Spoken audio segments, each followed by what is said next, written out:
Brink takes place on the Ark. It's an immense artificial floating city at sea, built as part of a contemporary green vision, but now existing in 2045, and having lost contact about 20 years beforehand with the rest of the Earth, it exists in complete isolation with what were originally sustainable resources now in limited supply. The result of this is that competing social factions have been thrown into an isolated and horrific conflict. We're heading to the Ark's airport. This was the original location that celebrities flew in and out of and had their photo opportunities, but it's also, because it's been deserted and disused for 20 years, the ideal location for me to show you a couple of the game's features in the absence of any enemies.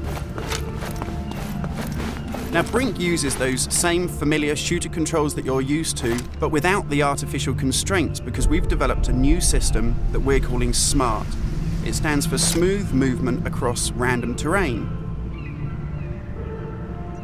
If you walk up to something that's an obstacle, just as you would do in any other shooter, you'll stop. But if you want to try and indicate to the game that you want to get somewhere as quickly as possible, using this SMART button, you're able to vault, mantle, and climb with ease. And this is a cool system for helping you navigate through the game, but it's not an autopilot. You don't enter a canned animation that you can't get out of. It's great for advanced players too. If you're approaching an obstacle, like a security sensor, and you want to make it through that obstacle without perhaps alerting the enemy to your presence, you could just look up, and you'll mantle up and over that automatically. And by the same token, if you use your same SMART button just running towards something and looking down, you'll indicate to the game that you're able to slide under something.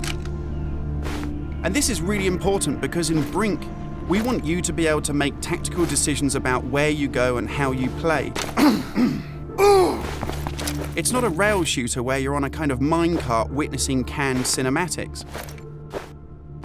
And that's important too, because in Brink, irrespective of whether you play offline or online, you can create a cool identity for yourself that really reflects how you want to play the game. So in Brink, you take on a combat role that suits your preferred playing style, whether you're on the front line attacking the enemy or perhaps at the rear doing support. You'll take part in military objectives as part of a coordinated squad.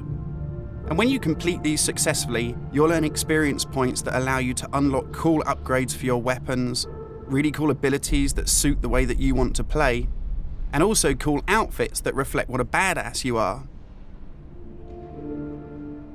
And you can do this irrespective of whether you play offline in traditional single-player style mode with no internet connection, or play cooperatively with up to 7 friends, or go online and play fully where the entire game is full of strangers.